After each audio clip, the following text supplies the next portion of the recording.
Alam na mga Grab rider yan dito sa Dasma na pag dyan sila napunta. Naku, grabe, baka madulas tayo rito. Bibidyohan ko sila.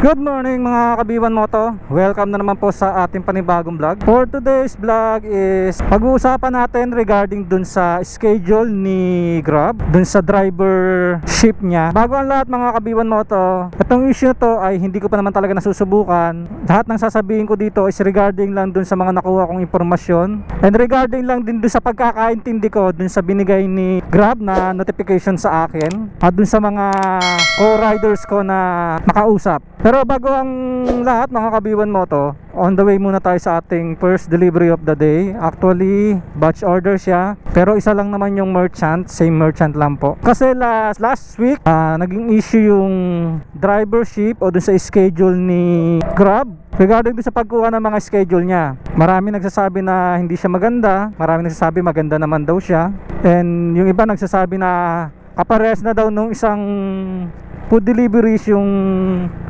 sistema ni Grab. So yun yung mga aalamin natin, kung may advantage o disadvantage ba yung bagong update nila sa apps nila regarding dun sa schedule na yon o sa ship na yon. Yan mga kabiwan moto, dito na tayo sa Board Egg. So madami-dami to, kaya siguradong matatagalan tayo dito. Yan mga kabiwan moto, on the way na tayo sa first drop off natin. So shoutout doon sa mga taga Board Egg, napakabilis ng pagkaagawa ng orders natin. So hindi tayo umabot 5 minutes pagdating natin doon, halos tapos na. And shoutout sa kanila. So nakakapanibago, alam na mga Grab rider yan dito sa Dasma na pag dyan sila napunta sa Board Egg, talagang mabuboard sila. Pero sa ngayon, napakaganda at mabilis yung pagkakagawa nila ng mga orders. So yan mga kabiwan moto, balik tayo doon sa topic natin ngayong araw habang dinideliver natin tong mga orders natin. Kaya nga mga kabiwan moto, sinasabi nung iba na parang parehas na daw ng counterpart na food delivery kasi may schedule na rin. So yun, papaliwanag ko sa inyo. Unang-una, para maging qualified kayo sa pagkakaroon ng ship is kailangan activated ang bag ninyo. Ibig sabihin meron na kayong bag and na-registered nyo and activated na yun sa system na gumagamit na kayo ng bag ni Grab. Yun yung isa sa mga requirements para makakuha kayo ng schedule or para lumabas sa apps ninyo yung schedule na pwede nyo pamimilian. And then kaya nilabas ni Grab yung schedule natin para makapili tayo ng mga schedule is para daw masigurado yung kita natin sa isang buong araw. Kasi once na kumuha kayo ng schedule, meron yung mga specific time o particular time, and then may mga specific location kung saan kayo pwede kumuha ng schedule. Kasi dati sa Manila lang po yan. So ngayon, nandito na sa Cavite. Alam ko Bulacan meron na rin, pero nauna yan sa Manila, and then ngayon nasa Cavite na. So dito sa Dasmariñas, ang pinakamalapit na pwede naming makakuhang schedule is sa Imus. So merong lumalabas na schedule dito na pwede kayong mag-duty sa Imus ng 3 hours. Ayun yung mga nakikita kong schedule. 10 to 1 yung nakita kong schedule. Once na kumuha kayo ng schedule, may particular amount na ibibigay si Grab once na kumuha kayo ng schedule. So ibig sabihin nun, within that duration of time, may deliver man kayo, magkakaroon kayo ng minimum kung magkano yung dineclare o magkano yung specific amount na binibigay ni Grab. Kahit makaisa kayo, kahit wala kayong booking nung araw na yon, basta nandoon kayo sa schedule na yon, bibigyan kayo ng minimum. Ang lumabas kasi ng minimum is 200. Ibig sabihin, bibigyan tayo ni Grab ng 200 within 3 hours dun sa duty natin. Makakuha man tayo ng orders o hindi tayo makakuha ng orders, guaranteed na natin yon, na yun ang kikitain natin nung araw na yon. Basta nakakuha kayo ng schedule. Kasi pupunuan ni Grab yung amount nun pag hindi nyo nakuha yung sinasabing deliveries. Kunyari mga kabiwan moto, dun sa 3 hours na schedule ninyo is kumita lang kayo ng 100 pesos dun sa delivery ninyo at natapos na yung 3 hours ninyo o yung schedule ninyo.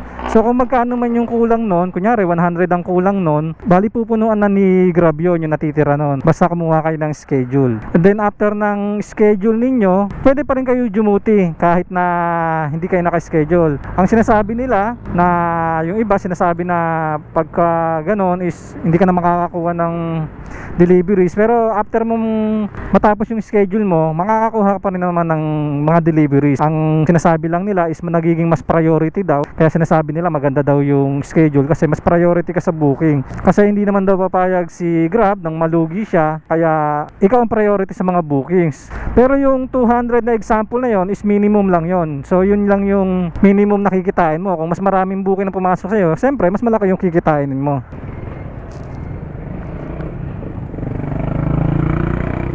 Tama po sir, pa-double check nga sir kung tama yung orders niya. Thank you. Okay po, salamat po. Ayun mga kabiwan mo to, na-deliver na natin yung first order natin. So bago tayo pumunta dun sa second orders natin, mag-shoutout muna tayo. Shoutout nga pala kay Marvin Makapagal, Food Panda Rider ng Silang. So shoutout sa lahat ng mga taga Silang, tsaka doon sa TL nila na si Marvin Blue. So shoutout sa inyo, ride safe sa inyo dyan. Tsaka pinapa-shoutout ni Marvin yung asawa niya na si Diana Makapagal at yung anak niya na si Marion Sile. And stay safe sa inyo, God bless sa inyo. Paps, yung sticker ko Paps, once na dumaan ako dyan or kung sakali mapadaan ka rito sa Dasma, bibigay ko sa iyo yung sticker mo. Wala pa kasi tayong time para makadaan dyan sa ngayon, pero once na may way tayo dyan, dadaan ako dyan, ipipm kita para bigyan kita ng sticker, pati yung mga tropang Silang dyan. Tsaka kay Dante Florendo, nakita ko siya kahapon, nagpapa-shoutout siya at binigyan ko siya ng sticker. Sabi niya, nag-comment na daw siya doon sa mga previous vlog ko. Maraming salamat sa suporta Paps, at nakilala niya ako, hinarang niya ako actually, at sinabi niya na nanonood siya sa akin, kaya nanghingi siya ng sticker. Shoutout nga pala kay CJ Makapanas. Nakilala niya yung motor ko dito sa may Walter Mark, Dasmariñas nung nakatambay ako.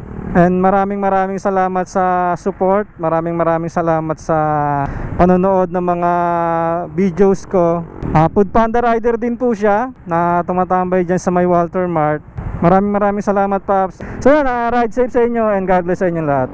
Mga kabiban mo to, on the way na tayo sa ating second drop. Medyo malayo to, bali magdi-deliver tayo sa PCU. Yun nga mga kabiban mo to, once na kumuha kayo ng schedule, ang kagandahan daw ng apps na to is kayo yung magiging priority, kasi hindi naman daw papayag si Grab na hindi tayo makakuha o makumpleto natin yung quest natin doon sa schedule, kasi nga aabonohan ni Grab yung natitirang amount na hindi natin nakuha. So kaya mangyayari niyan, magiging priority lahat ng rider. So sabi nila, kaya daw ginawa to nung Grab kasi para dun daw sa mga matutumal na oras. Pero actually yung mga nilalagay nilang oras doon is yung at peak hours. Pero kung susumahin mo din naman kasi, kung sa 10 to 1 peak hours yung kukunan mo ng schedule, parang tingin ko medyo lugi ka, kasi kung 3 hours kang duty, maliit lang yung kikitain mong 200 pesos para dun sa particular oras na binibigay ni Grab. Kasi kung peak hours yun, kasagsaga ng deliveries, mas malaki doon yung kikitain mo, kasi ang problema doon, maliit lang yung binibigay ni Grab na earnings, bali 200 lang. Kasi sa mga food, yung 200 na yon, kaya mong kitain yun sa isang takbuhan lang. Kaya mo ibiyahe yun ng mga 30 minutes kasama na yung pick up and drop nun. So yun yung pinaka ayaw ng iba, kasi maliit nga daw yung fare. Maliit yung binibigay ni Grab regarding dun sa schedule na yon. Hindi katulad pag wala kang schedule. Ibig sabihin pag wala kang schedule, mas malaki yung kikitain mo. So yun lang nagiging disadvantage at advantage nung schedule na yon regarding dun sa mga nakausap ko. Pero ako hindi ko pa naman kasi sinusubukan siya, kasi nga parang lugi nga din, kasi mas gusto ko pa yung pepesto ako sa isang lugar, maghahanap ako ng orders, mas okay pa sa akin yon kaysa na kumuha ako ng schedule tapos pupunta pa ako sa ibang lugar na mas malayo. Kasi yung lugar na pwede namin pagkuhanan ng schedule is nasa 10 kilometers din yon sa Imus. So kailangan ko pa bumiyahe ng 10 kilometers para lang makakuha ng schedule. Pwede naman akong bumiyahe kahit walang schedule, mas malapit pa rito. Kahit sa bahay pa lang, pwede na ako magbukas ng apps ko, papasukan na ako. Hindi katulad doon pag nakakuha ka ng schedule, kailangan pa pumunta ron. So yun nga, regarding dun sa pagkuha ng schedule na yon, kumuha ng schedule, dun ka lang magpipick up at dun ka lang magda-drop off.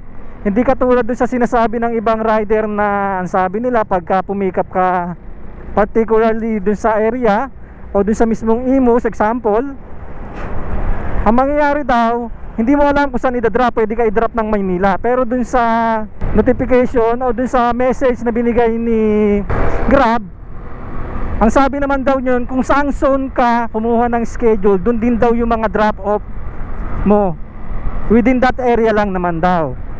So para sa akin, okay yun, kasi hindi ka nakalalayo. Kasi ang pangamba nung iba, na baka daw mamaya kumuha sila ng schedule dito, ang batuhan naman daw Maynila, so lugi pa rin sila.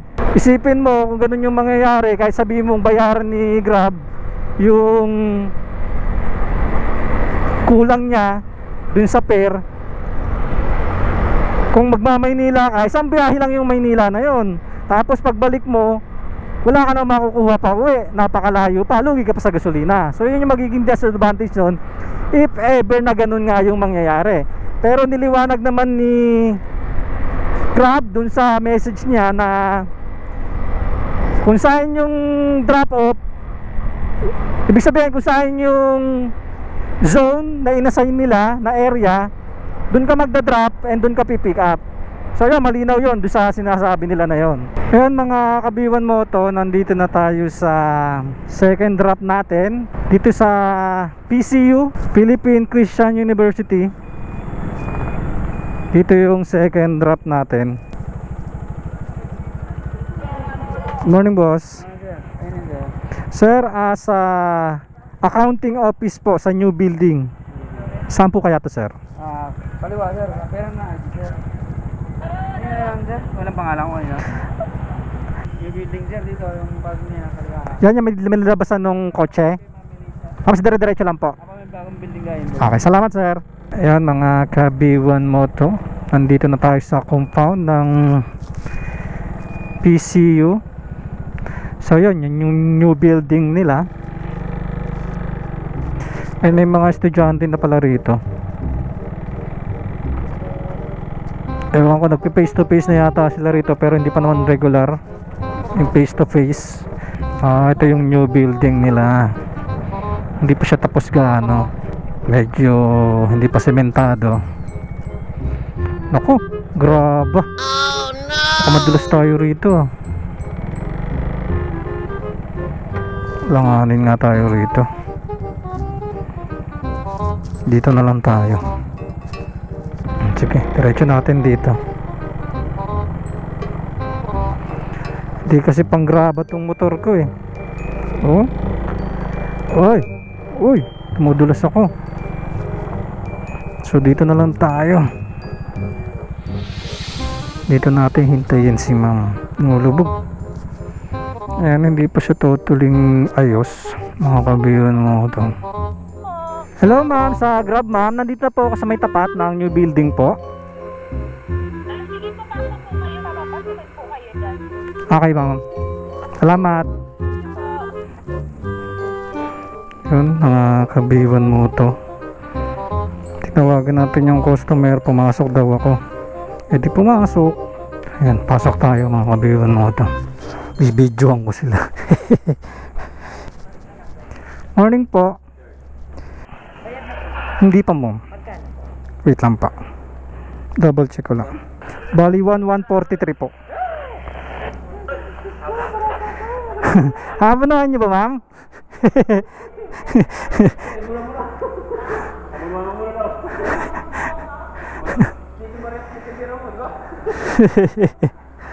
Okay na ma'am.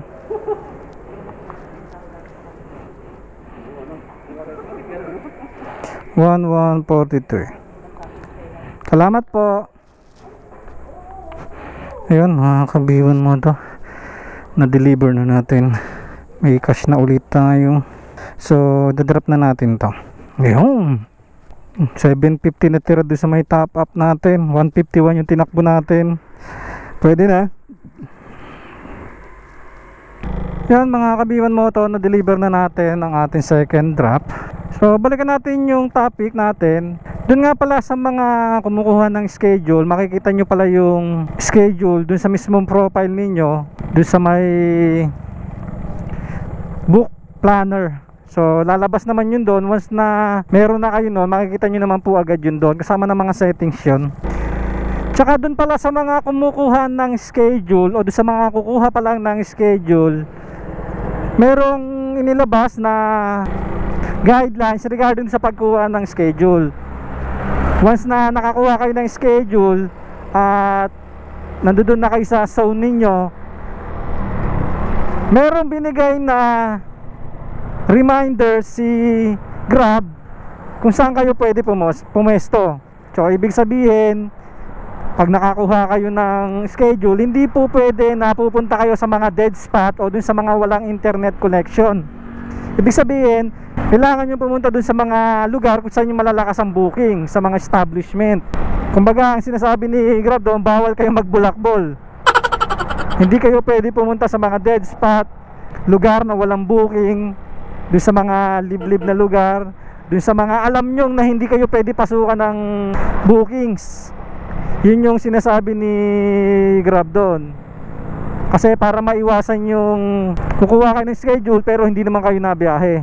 Yun, hindi kayo pwede magpatay ng mga data connection ninyo. Once na kumuha kayo ng schedule, kailangan active yung account ninyo at active yung lugar na pupuntahan ninyo. Hindi pwede kayo magbulakbol o hindi nyo pwede dayain yung system ni Grab na once nakakuha kayo ng schedule is parang magtatago na kayo dun sa GPS nya para hindi kayo pasukan ng mga bookings at tatambay na lang kayo doon hanggat matapos yung schedule nyo. Kasi ayaw din naman ni Grab na mag-aabono siya na mag-aabono sa mga rider na hindi naman nabiyahe. Kasi once na kumuha kasi kayo ng schedule, may guaranteed na kayo kung magkano yung specific amount na gusto niya ibigay.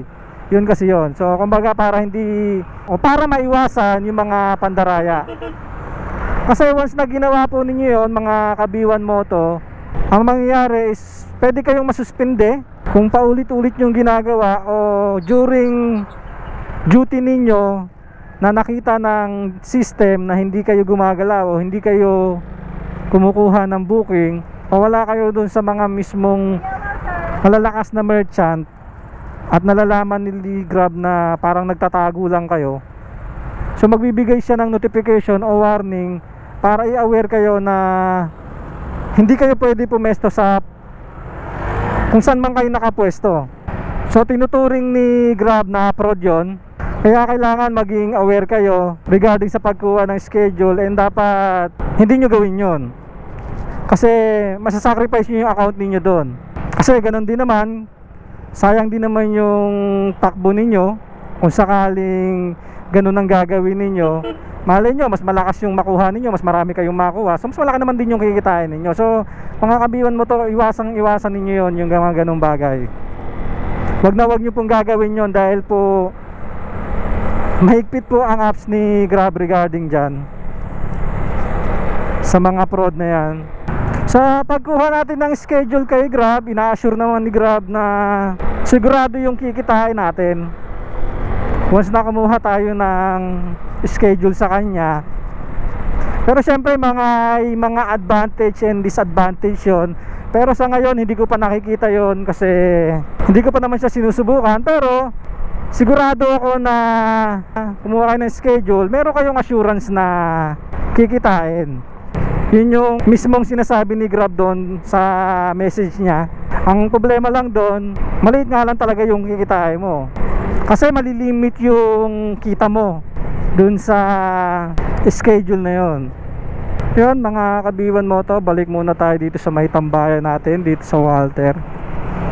Dahil ang SM ngayon sarado pa, wala pa tayong makukuha bookings doon. Kaya dito muna tayo kukuha ng booking sa Walter. So dito rin naman tayo natambay. Update ko kayo pag nakuha na tayo ng panibagong orders ko. And then itutuloy natin yung topic natin. Ayan mga kabiwan mo to, pinasukan tayo, Grab Express. So napakalayo na ito mga kabiwan mo to. So hindi ko siya tatakbuhin, ika-cancel ko siya kasi Maynila to. Ito yung disadvantage ng may mga express. At nakaka-apekto to sa performance namin once na nag-decline kami. o once na kinancel namin yung orders. Yun yung pangit talaga. Although na food yung in-applyan ko, and then nag-fill up ako ng form para sa food fleet na maging puro food lang yung mga service type ko. Sa ngayon kasi 6 yung service type ko, 3 food, 3 express. So yun lang yung medyo nakaka-disappoint. Hanggang ngayon hindi pa nila nagagawa ng aksyon, and then hindi pa nila nasusolusyonan yung issue na to. Pero according sa Grab, gagawa naman daw nila ng paraan, pero hindi na nila tatanggalin yung always on. Ayun yung pinaka sinabi nila nung nag-zoom kami regarding sa service type kay Grab. Yan mga kabiwan mo to, balikan ko kayo kasi medyo traffic, and mamaya natin balikan yung main topic natin. Mga kabiwan mo to, nakakuha na tayo ng orders, pangatlong orders na natin to. Balik tayo sa topic natin. I-correct ko lang po pala mga kabiwan mo to, na para makakuha po natin yung guaranteed na kikitain natin dun sa schedule natin kay Grab, meron palang mga qualification o meron mga requirements para makakuha natin yung kikitain natin nung araw na yon. So bali ang qualification nun, kailangan meron tayong at least 1 completed orders. So ibig sabihin, kailangan nakapag-deliver tayo kahit isang orders kay Grab dun sa schedule natin. So ikukorek ko yun kasi kanina sinasabi ko na kahit wala kang makuhang orders, basta natapos mo yung oras, is guaranteed nakikita ka. So mali yun, mali yung pagkakasabi ko kanina. Kailangan at least meron kang isang delivery dun sa 3 hours mo o dun sa schedule mo. And then kailangan meron kang 90% na acceptance rate. Ibig sabihin, pag may pumasok sa inyong mga orders, kailangan hindi nyo kinakancel o hindi nyo dinidecline yung orders para makuha nyo yung 90% na acceptance rate. Siyempre, pag hindi kayo na-decline, 100% yung magiging acceptance rate ninyo. So required po na kailangan mataas yung acceptance rate ninyo, at least 90% po na acceptance rate ninyo yun. Yun po yung nire-required ni Grab para makuha natin yung... And then kung sakali naman po mayroon kayong cancellation dun sa orders natin during schedule po, kailangan po hindi siya tataas ng 10%. Kailangan ma-maintain nyo po yung cancellation rate ninyo nang hindi tataas ng 10% para ma-qualified po kayo. And then kailangan nyo po ng 90% completion rate. So ibig sabihin po, sa bawat acceptance na nakukuha ninyo, sa bawat orders na nakukuha at na-accept ninyo, kailangan ma-complete nyo yung mga orders na yon at least 90% po. So baka mamaya po kasi ang gagawin po natin, i-accept nga po natin ang i-accept, pero hindi naman natin nakukomplete yung orders o dinidecline natin yung orders. So required po yon. Ang required po natin is at least meron kang isang complete na deliveries, and then 90% na acceptance rate, and 90% na completion rate. And then kailangan po natin ma-maintain or hindi tayo lumagpas sa 10% na cancellation rate. So yun yung required para dun sa schedule natin, para makuha natin yung kikitain natin dun sa schedule na napili natin.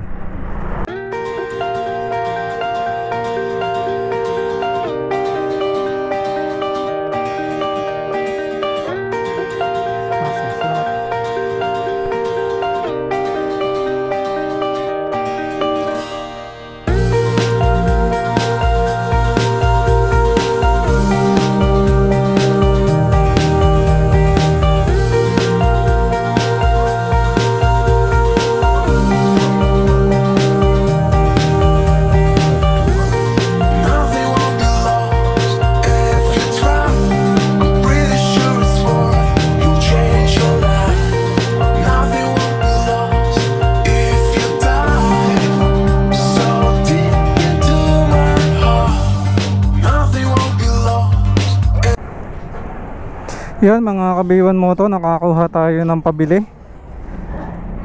Bali mineral water to, mabigat siya. Bali 50 pieces na mineral water na 500 ml. Grabe bigat. Yeah. Oy. Ayan, nakita nyo, nakabukas siya. Deliver natin, medyo mabigat siya mga kabiwan moto. Masyado siyang mabigat, pero babagalan lang natin, tsaka malapit lang naman.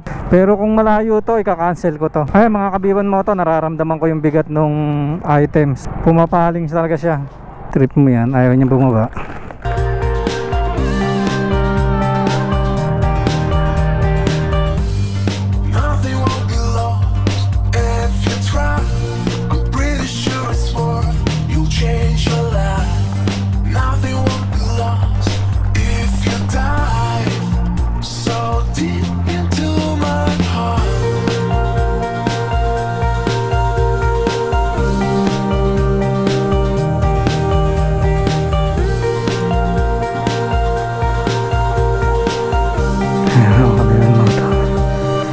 Tayo nagbababa ng mga items. Oh my God.